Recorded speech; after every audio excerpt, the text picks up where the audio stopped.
नमस्कार, मेरा नाम भाऊ तोरसेकर। आप देख रहे हैं प्रतिपक्ष। दोस्तों, सबसे पहले एक सूचना देना चाहूँगा कि ये जो प्रतिपक्ष पर आप हिंदी वीडियो देख रहे हैं, ये सिर्फ 15 अगस्त तक चालू रहेगा। 15 अगस्त के बाद प्रतिपक्ष में हिंदी वीडियो मैं नहीं डालूँगा। हिंदी वीडियो के लिए मैंने प्रतिपक्ष नेटवर्क का प्रतिवाद ये हिंदी चैनल बनाया है। तो आपको मैं विनती करता हूँ, जल्दी से जल्दी आप अगर ये वीडियो पसंद आ रहे तो आप प्रतिवाद को भी प्रतिवाद को भी सब्सक्राइब करें, क्योंकि 15 अगस्त के बाद मेरे हिंदी वीडियो आपको सिर्फ प्रतिवाद पर मिलेंगे, प्रतिपक्ष में नहीं मिलेंगे। तो आज का सब्जेक्ट ये है दोस्तों कि आपको याद होगा तो मैंने 1 महीने पहले शायद एक वीडियो किया था और उसमें एक भविष्यवाणी की थी कि लोकसभा चुनाव होने के बाद महाराष्ट्र की राजनीति में जो 6 पार्टियां दिखाई दे रही है उसमें से 2 पार्टियां खत्म हो जाएगी। और 6 पार्टियां क्यों है आपको मालूम है? शिवसेना और एनसीपी, ये 2 क्षेत्रीय पार्टियां ऐसी थी, उनमें 1 साल और 2 साल पहले दुभंग हुआ था। शिवसेना के 2 टुकड़े हो गए और आज लोकसभा चुनाव दोनों शिवसेना ने अलग अलग लड़ा है। वैसे ही शरद पवार की जो एनसीपी नेशनलिस्ट कांग्रेस पार्टी नाम का दल था, उसके भी 2 टुकड़े हो गए थे। एक का नेतृत्व खुद शरद पवार कर रहे थे और दूसरी पार्टी थी, उसका नेतृत्व उनके भतीजे अजित दादा पवार कर रहे थे। असलियत में उद्धव ठाकरे के जो नज़दीकी नेता थे एकनाथ शिंदे, उन्होंने 2022 के जून में बगावत कर दी थी और उनके साथ 56 में से 40 एमएलए निकल गए थे, विधायक निकल गए थे। चुनाव आयोग ने उनको ही असली पार्टी घोषित किया और बची कुची जो पार्टी या एमएलए थे उद्धव ठाकरे के साथ, उनको शिवसेना उबाठा यानी उद्धव बालासाहब ठाकरे शिवसेना ऐसा अलग नाम दिया, अलग चुनाव चिन्ह दिया। बिल्कुल 1 साल बाद शरद पवार की जो नेशनलिस्ट कांग्रेस पार्टी थी उसमें भी दुभंग हो गया और उनके भतीजे अजित दादा 42 विधायक लेकर पार्टी से अलग हो गए। चुनाव आयोग ने उनको ही असली एनसीपी घोषित किया और उनको ही चुनाव चिन्ह भी दे दिया। तो शरद पवार की जो पार्टी बची है उसको अभी एनसीपी शरद चंद्र पवार ये नाम से पहचाना जाता है। तो जो 2 पार्टियां थी उसकी 4 पार्टियां हो गई। तो महाराष्ट्र में कांग्रेस बीजेपी लेकर ये और 4 पार्टियां मिलकर 6 प्रमुख पार्टियां बन गई। उसमें से 3 पार्टियों का एक महाविकास आघाड़ी नाम का गठबंधन है जो विरोध में बैठा है। तो 3 पार्टियों का एक गठबंधन महायुति नाम का है जो सत्ता में बैठा है। एकनाथ शिंदे जिसके मुख्यमंत्री है, देवेंद्र फडणवीस और अजित दादा पवार ये 2 उसमें उप मुख्यमंत्री है। तो मैंने एक भविष्यवाणी की थी, ये सब पार्टियों की असली ताकत क्या है। आपको याद होगा चुनाव के दरमियान प्रधानमंत्री नरेंद्र मोदी जब भाषण करते थे तब एक बात बोलते थे, नकली एनसीपी, नकली शिवसेना। तो उनका जो रोक होता था, उनका जो टारगेट होता था, वो या तो शरद पवार की पार्टी होती थी या तो उद्धव ठाकरे की पार्टी होती थी। तो मैंने एक भविष्यवाणी की थी, चुनाव आयोग क्या बोलता है या कोर्ट क्या कहता है, इससे भी बड़ी बात आम मतदाता होता है, सामान्य मतदाता होता है। क्योंकि पार्टी का रिकॉग्निशन, मान्यता जो होती है वो भले चुनाव आयोग देता हो, लेकिन जब तक वोटर मतदाता एक पार्टी को भर भर के वोट नहीं देता तब तक उस पार्टी का रिकॉग्निशन, मान्यता होना ना होना उससे कोई मतलब नहीं होता। तो ये पार्टियां टूटने के बाद कोई चुनाव हुआ भी नहीं था, ना कॉरपोरेशन का हुआ, ना विधानसभा का हुआ, ना और कोई हुआ। ग्राम पंचायत के छुटपुट कुछ चुनाव हुए थे, लेकिन उससे हम ये नहीं बोल सकते कि ये असली पार्टी है, वो नकली पार्टी है, ये छोटी पार्टी है, वो असली, वो नहीं बोल सकते। तो कहने का मतलब दोस्तों ये है, कहने का मतलब ये है कि लोकसभा चुनाव ये पार्टियों की टूट फूट के बाद का पहला चुनाव था। इसलिए इस चुनाव में वोटर जिस साइड से झुकता हुआ दिखाई देगा उस साइड को ही असली माना जाना चाहिए, और बिल्कुल वही हुआ है। और इसलिए मैंने भविष्यवाणी की थी कि जो क्षेत्रीय पार्टियां हैं दो, शिवसेना और एनसीपी, इनमें जो टूट हुई है उनमें से कम 2 पार्टियां चुनाव के बाद खत्म हो जाएगी। अब एक बात साफ है, अगर 2 शिवसेना है उसमें से एक शिवसेना अगर नामशेष हो जाती है तो जो बची कुची या जीती हुई पार्टी है वही असली शिवसेना मानी जाएगी। अगर एनसीपी के 2 गुट है उसमें से ज़्यादा वोट उसमें से जिस गुट को मिलेंगे उससे छोड़कर जो गुट बचता है, जिसको वोटर ने नकारा है, उसको तो असली एनसीपी नहीं बोला जाएगा।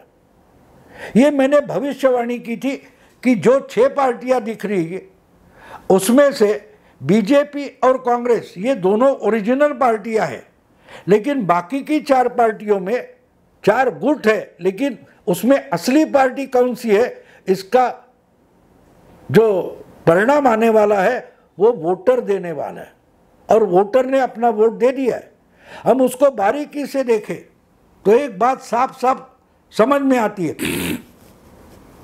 कि उद्धव गुट जो था उसके 9 सांसद चुनकर आए, लेकिन क्या बाला साहब ठाकरे से लेकर आज तक जो हिंदू या मराठी वोटर पूरी ताकत लगाकर शिवसेना के साथ खड़ा होता था, वो क्या बहुतांश और सारे वोट उद्धव ठाकरे के गुट को मिले या एकनाथ शिंदे के गुट को मिले?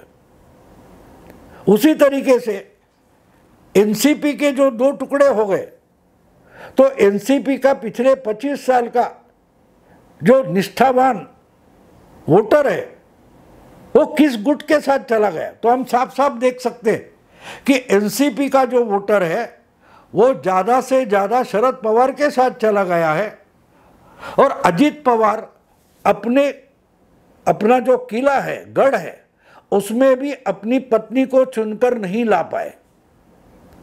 तो बात साफ है, अजित पवार की पार्टी या गुट जो था उसको वोटर ने नहीं माना है। असली एनसीपी शरद पवार की बन गई है क्योंकि वोटर शरद पवार के साथ चला गया। लेकिन वही बात हम शिवसेना के 2 गुटों के बारे में नहीं बोल सकते, क्योंकि उद्धव ठाकरे को 16-17% वोट मिले और एकनाथ शिंदे को 13-14% वोट मिले। अगर शिवसेना का आज तक का इतिहास हम देखें चुनाव का, तो शिवसेना कभी भी 20% से आगे चली नहीं गई थी। शिवसेना का जो ईमानदार वोटर है, निष्ठावान वोटर है, वो 20% से ज़्यादा कभी भी नहीं था। शिवसेना बीजेपी के साथ लड़े या अकेली लड़े, 18, 19, 20% तक शिवसेना का वोट परसेंटेज जाता था। और आज के तारीख में हम देखें कि अगर एकनाथ शिंदे के साथ उसमें से 13-14% वोटर चला जाता है तो वो शिवसेना का ओरिजिनल वोटर है। और दूसरी तरफ उद्धव ठाकरे को अगर 17-18% वोट मिलते हैं तो वो पूरे के पूरे बाला साहब के जमाने के शिवसेना का वोटर नहीं हो सकते, नहीं हो सकते। क्योंकि अगर शिंदे और उद्धव दोनों के वोटिंग परसेंटेज की हम गिनती करते हैं एक साथ, तो वो 25-30% से ज़्यादा हो जाती है। इतना तो शिवसेना वोट कभी नहीं लाई। मतलब साफ है कि अगर 13% एकनाथ शिंदे के पास चला गया तो तो ज़्यादा से ज़्यादा 6 या 7% उद्धव ठाकरे के पास बचा है। और उद्धव ठाकरे को अगर 16-17% वोट मिलते तो उसमें से 10% उद्धव ठाकरे शिवसेना के नहीं है, उबाठा शिवसेना के वोट नहीं है, वो वोट कांग्रेस के हो सकते हैं, वो शरद पवार एनसीपी पार्टी के वोट हो सकते हैं, वो मुस्लिम वोट बैंक हो सकती है।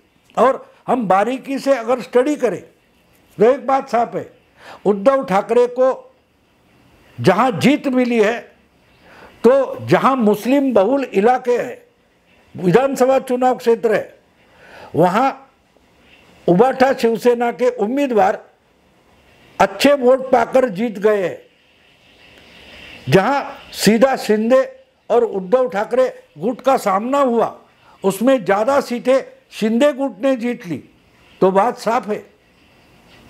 लेकिन फिर भी दोनों का परसेंटेज हम देखें, दोनों के जीत के आंकड़े देखें तो एक बात साफ होती है कि आज भी दोनों शिवसेना के दोनों गुट जो है वो पार्टी मानने के लिए लायक वोट परसेंटेज है। लेकिन अजीत दादा की पार्टी की बात वैसी नहीं है।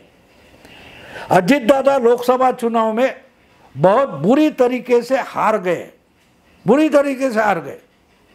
वो तो अपनी पत्नी को भी बारामती से चुनकर लाने में हार गए। उनकी बहन सुप्रिया सुले तगड़े मताधिक्य से चुनकर आई है। सिर्फ एक उम्मीदवार लोकसभा में अजीत दादा गुट का जीत गया है, उनका वोटिंग परसेंटेज भी बहुत कम है। उन्होंने सीटें कम लड़ाई और 4 सीट लड़ाकर भी 1 सीट कब ज़्यादा से ज़्यादा जीत पाए। तो बात साफ है दोस्तों, अजीत दादा के लिए राजनीति में कोई भविष्य नहीं है। और इसका कारण भी हमें समझना जरूरी है। इसका कारण समझना जरूरी है, अजीत दादा कभी भी पॉलिटिकल लीडर नहीं थे। अजीत दादा लीडर बने क्योंकि उनके सर पर उनके चाचा का वरद हस्त था। उनके चाचा शरद पवार पिछले 5-6 दशकों से राजनीति में है, 4 बार मुख्यमंत्री बन चुके हैं, 2 बार केंद्र के मंत्री रहे हैं और बड़े माहिर राजनीतिज्ञ माने जाते और हमेशा सत्ता के साथ रहे। तो जब तक चाचा का हाथ अजीत दादा के सर पर था और अजीत दादा सत्ता में रहे तो उनके इर्द गिर्द इकट्ठा हुए जो निष्ठावान लोग हैं वो सत्ता का लाभ उठाने वाले उनके साथी है, लड़ने में उनका साथ देने वाले नहीं है। शरद पवार की बात अलग है। शरद पवार ऊंचे के ऊंचे स्थान पर पहुंचते गए, लेकिन इसके लिए शरद पवार ने हमेशा संघर्ष किया। पार्टी में हो या पार्टी के बाहर हो, विरोधियों से हो, शरद पवार संघर्ष करते करते ऊंचे स्थल पर पहुंचे। लेकिन अजीत दादा की बात वो नहीं है। अजीत दादा हमेशा अपने चाचा के मेहरबानी पर और उन्होंने दिया हुआ आशीर्वाद लेकर सत्ता में बैठे रहे। सत्ता के बाहर निकलते हैं तो अजीत दादा की कीमत कुछ भी नहीं होती, ये बात साफ थी। और ये इस चुनाव में जब चाचा के खिलाफ लड़ने का समय आ गया तो वही बात प्रूव हो गई, सिद्ध हो गई कि अजीत दादा अपनी ताकत लगाकर राजनीति नहीं कर सकते। वो दूसरे का संगठन उठाकर चुरा सकते हैं लेकिन सत्ता नहीं होगी। अब देखिए, ये अचानक 1 साल पहले बीजेपी के साथ आ गए, 42 एमएलए लेकर आ गए। तो इनके साथ बीजेपी ने जो सौदा किया उसमें 9 मंत्री पद इनकी पार्टी के लोगों को दिए। लेकिन वो 9 मंत्री पद मिनिस्ट्री लेकर भी अजीत दादा चुनाव में नहीं जीत पाए, क्योंकि सत्ता कमाना, लड़ाई करके सत्ता जीतना, ये अजीत दादा की हैसियत नहीं है। यही इस चुनाव ने प्रूव किया है, दिखा दिया कि अजीत दादा लड़कर लड़ाई नहीं जीतते। उनके लिए दूसरा कोई चाचा हो या और कोई हो, नरेंद्र मोदी हो, बीजेपी हो, दूसरे किसी ने लड़ाई लड़कर अजीत दादा को उसका लाभ देना चाहिए। अजीत दादा कुछ नहीं करेंगे। वो आए, यहाँ उप मुख्यमंत्री बने, फिर पूना के पालक गार्डियन मिनिस्टर बने। अगर सत्ता में नहीं रहेंगे तो अजीत दादा क्या कर सकते? जुलाई 2022 से लेकर जुलाई 2023 तक 1 साल के लिए अजीत दादा महाराष्ट्र विधानसभा में लीडर ऑफ अपोजिशन थे, नेता प्रतिपक्ष रहे। लेकिन उस दरमियान 1 साल में उन्होंने ऐसा कोई चमत्कार नहीं दिखाया कि अजीत दादा एक अच्छा तगड़ा जुझारू लीडर है, ये नजर में आए। ऐसा कुछ भी अजीत दादा ने नहीं किया था। और इसी पर ही ये स्वयंभू नेता नहीं है, यही तो वोटर ने, मतदाता ने अपने वोटिंग से दिखा दिया है कि अजीत दादा खुद की पार्टी नहीं चला सकते। अजीत दादा अपनी ताकत लगाकर, अपना दिमाग लगाकर, अपनी राजनीति लड़ाकर चुनाव नहीं जीत सकते। यही तो लोकसभा चुनाव का नतीजा सामने आया, उसके बाद क्लियर हो गया। तो इसलिए एक बात साफ हो गई, अजीत दादा के लिए अब महाराष्ट्र की राजनीति में कोई भविष्य नहीं है। या तो वो अपने चाचा के साथ वापस चले जाए, चाचा के शरण में निकल जाए, या तो बीजेपी या शिवसेना या दूसरे किसी कांग्रेस पार्टी में चले जाए। क्योंकि राज्य में अपनी ताकत पर चुनाव लड़ना और राजनीति करना ये अजीत दादा पवार के बस की बात नहीं है। यही इस चुनाव के बाद लोगों के सामने आया। हाँ ठीक है, अपनी औकात इतनी नहीं है, ये आहिस्ते आहिस्ते उनके भी समझ में आ रहा है। इसलिए अगर विधानसभा चुनाव में जो उनके साथ एमएलए बचे हैं वो चुनाव नजदीक आने के बाद इनके साथ रहेंगे या चाचा के साथ चले जाएंगे, इसका भी डर है। इसलिए जो 4 महीनों के बाद होने वाली विधानसभा चुनाव है, इसके लिए जो झगड़े चालू हो गए उस पर रोक लगा दिए अजीत दादा के प्रदेश अध्यक्ष सुनील तटकरे। इन्होंने अपने प्रवक्ता को जबान बंद रखना, मुंह बंद रखना, ऐसी ताकीद दे दी है, इशारा दे दिया। तो बात साफ है, अजीत दादा ने ये हार मान ली है कि अगर बीजेपी के साथ रहूंगा तो छुटपुट छोटी पार्टी करके भी मेरा अस्तित्व बना रहेगा। लेकिन उससे ज़्यादा हिम्मत दिखाने की कोशिश की तो एक तरफ चाचा और दूसरे तरफ बीजेपी अजीत दादा की राजनीति खत्म कर सकती है।